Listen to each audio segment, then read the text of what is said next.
Hey everybody, and welcome to Weight Loss Awakening, episode number 2. And I wanted to thank everyone for the comments that they made in the Facebook group. Really appreciate that. And it actually is important because it's going to, in a small part, dictate the way the course actually moves along as I learn more about you and I learn more about the things that you're dealing with, really. And so this episode is really about the 6 questions that you need to ask yourself before you start on any weight loss or health improvement plan. But before we get to that, I wanted to make a quick note basically about the Facebook group if you're in. I urge all of you to make as many comments as you possibly can. Because as I just stated, it is very important for me to determine sort of where you're at and what you understand, what you don't understand. The beginning of this course is more on a theoretical basis, I guess you could say, before we get into sort of the hardcore nuts and bolts things about nutrition, about mental state, about environmental influences, about movement and mechanics. And those are really the 4 pillars that we spoke about in the first course, the first episode. So, to review, in the first episode, we went through the 4 pillars. We went into the 80-20 rule. We went into the 9 critical elements of all natural healing. And if you haven't watched episode number 1, I would recommend that you go back and learn about all those things that I just mentioned, because it's going to be very important as we go through the course. So I wanted to start off this episode with a quote. And this quote was written by Viktor Frankl, who wrote a book called Man's Search for Meaning. And it's very pertinent to what we're talking about here, because I want everyone to get a clear understanding of what's required to be able to make the decisions that you need to make in order to live the healthiest life that is possible. And Viktor Frankl, if you don't know who he is he was a psychiatrist who made it through the Holocaust, how he survived, and how important it is to sort of have a overarching will to live.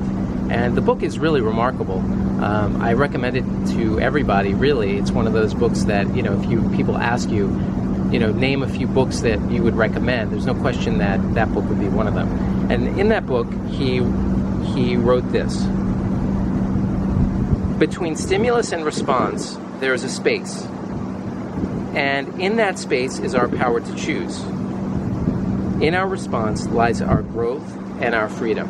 And I made a quick reference to this sort of concept that we have this space where we, if we're driving down the road and someone cuts us off and we blare our horn, it happens so fast, and there's really no free will involved, in a sense. It's not like we sat and said, oh, I'm now going to blow my horn. What happens is it's stimulus and then automatic response. And so what he's saying is that there's a space, and in that space we have the freedom to choose, and that's our freedom. So there's lots of things in our lives that we have just that are a stimulus and response. So how do we put in that space? How do we inject that space? How do we learn to grow that space so that we have more free will, more ability to make the decisions that we want to make? Because truth be told, if we were to say that we have true free will and we are in control of ourselves, we wouldn't choose to be angry, we wouldn't choose to be upset, we wouldn't choose to be depressed. And of course, we like to blame outside things for that. But the truth is that we are capable of injecting that pause and being able to control ourselves in ways that maybe we haven't actually experienced before. And so that's really what I'm talking about here. Okay, so there's 6 questions that I go through with my patients that determine for me, it's sort of like diagnostic questions about how ready they are and how successful they'll be by answering these questions. Now, keep in mind that you don't have to have the right answer for all of these questions, because we'll be going through these questions over and over again as we go through the course. They come from a very unusual source. The book is from a man named Napoleon Hill, and he wrote a book called Think and Grow Rich, but this was another book of his that was called Grow Rich Through Peace of Mind. And it's not necessarily a book I recommend, it's just I like to give references from where I received some of the information. Now, These 6 questions. The first question is, when circumstances require me to use my time in a way that I did not plan to use it, do I, in that time, know my own mind and use it beneficially?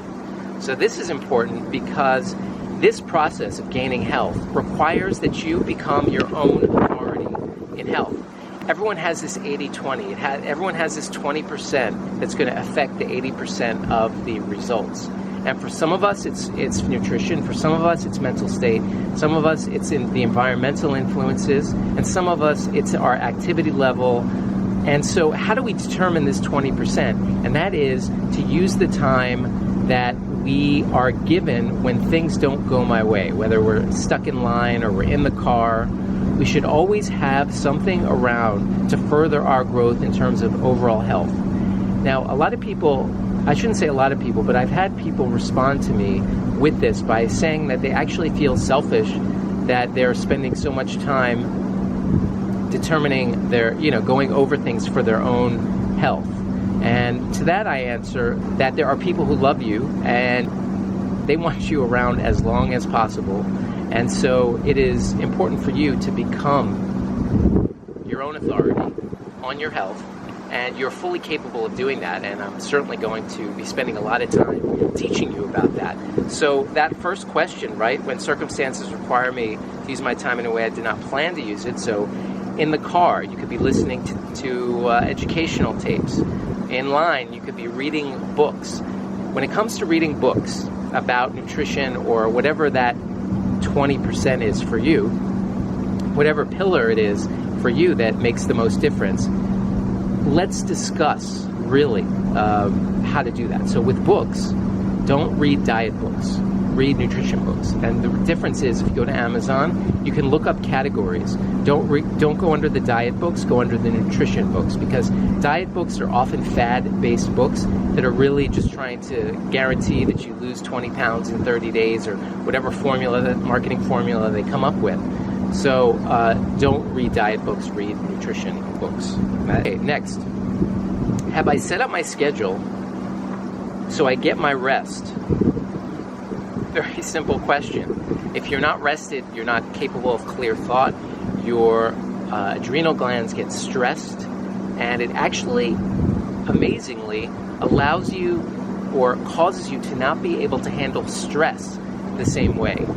It's amazing, really, when you take someone who's tired and someone who's stressed, you can see their stress reactions very clearly. People who are relaxed, things don't stress them as much. When people haven't gotten their rest and then they get some stress, it just pushes them over the hill. It's like different people are walking up a hill towards a cliff.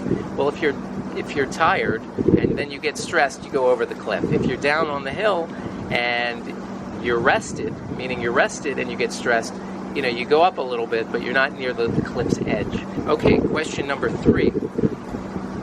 When I find a way to express myself, do I do it even if others may disapprove? Now, this one is probably this one and the next one are really the ones where a lot of people haven't gotten to that level yet, where they can say that they'll do something even if others may disapprove. And it's okay, but this is something that just by being sort of aware of this happening, that we don't have the strength necessarily to be able to do things that other people disapprove of, it's okay. But by being aware of it, it's one step towards getting there. And the reason this is important when it comes to dieting is because when you start eating differently, people are going to say something, and they may disapprove of it. It may make them uncomfortable, as we mentioned in the first video. And so you need to be able to learn how to do something for your own health and not worry about what everyone else says. And so we'll be talking about this more later on because it's very important. And if you're not there, it's okay. We're just getting started in this, but it's good to just be aware. Next question, which is somewhat similar. Have I freed myself of regional or cultural customs which hamper how I eat or exercise?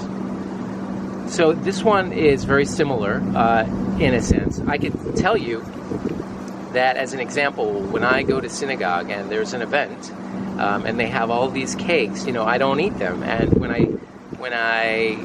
if I go to now at the synagogue I go to, obviously people know that I eat healthy and that I'm not doing that, and my rabbi's wife makes extra salads for me and such.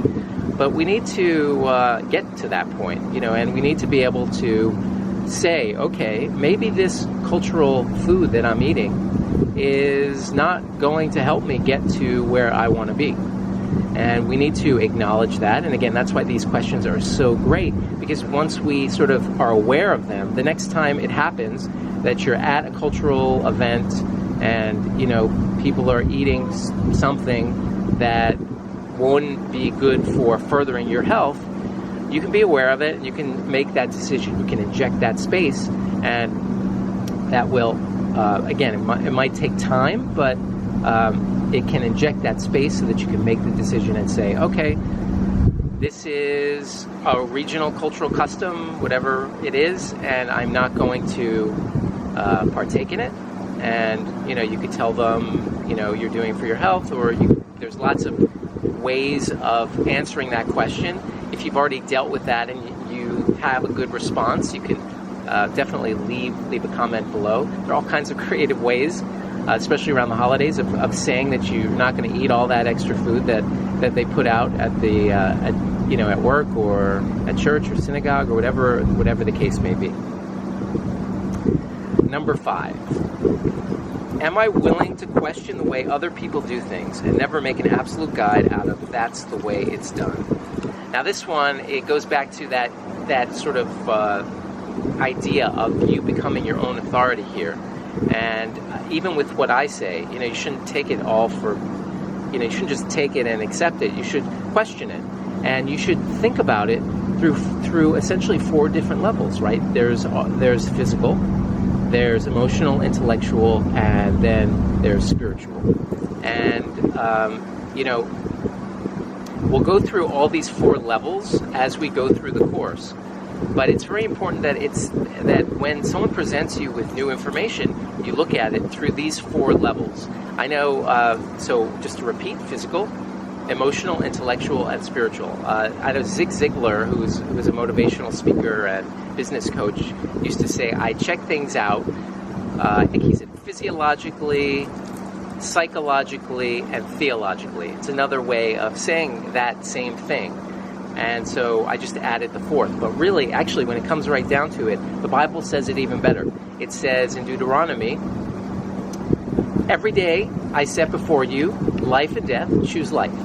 And so we have to acknowledge that every single day, every single moment of every day, we are presented with a life-affirming decision or a life-denying decision, whether that is occurring on all those 4 levels. If it's deciding between what to eat, is it a life-affirming decision or a life-denying decision? Emotionally, ultimately we don't feel like we choose our emotions.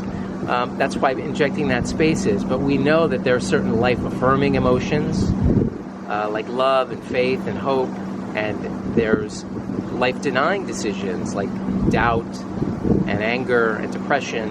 And we need to acknowledge these. We need to acknowledge our emotions, and we need to make the decision that we're going to do things to make ourselves feel these positive emotions more than the negative emotions. Intellectually, we should be choosing things that further our growth. We should be choosing, when we decide what book to read, or when we decide what movie to watch, or what magazine to read, whatever it is that we do intellectually, is it a life-affirming decision or a life-denying decision? And then spiritually speaking, is it affirming my faith, or is it increasing my faith? Or is it doing the opposite? And so on all these 4 different levels, we can assume and we can learn really what is the idea of choosing life. I think that's about all I need to say about that. Okay, question number 6.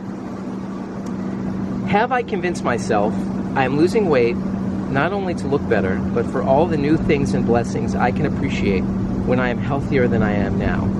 And I somewhat discussed this in the first video where I spoke about what the motivation of Weight Loss Awakening is, and that is really to move towards health. And in the process of moving towards health, you will lose weight, or you will get to sort of what your genetic weight is supposed to be. And as I mentioned, my patients who were put on autoimmune disease, their ultimate goal was not to lose weight. It was just to get healthier, and in the process, they reached the weight that they gained. So we covered a lot of things here, and I'm just sort of thinking now, like, what would be a good action item? I would like to hear in the comments below which of those questions you're having the most difficulty with. That's the first thing. Other things that I think would be valuable to hear, or action items to implement, would be maybe for question number 4, which is the regional one, and the regional or cultural or religious custom.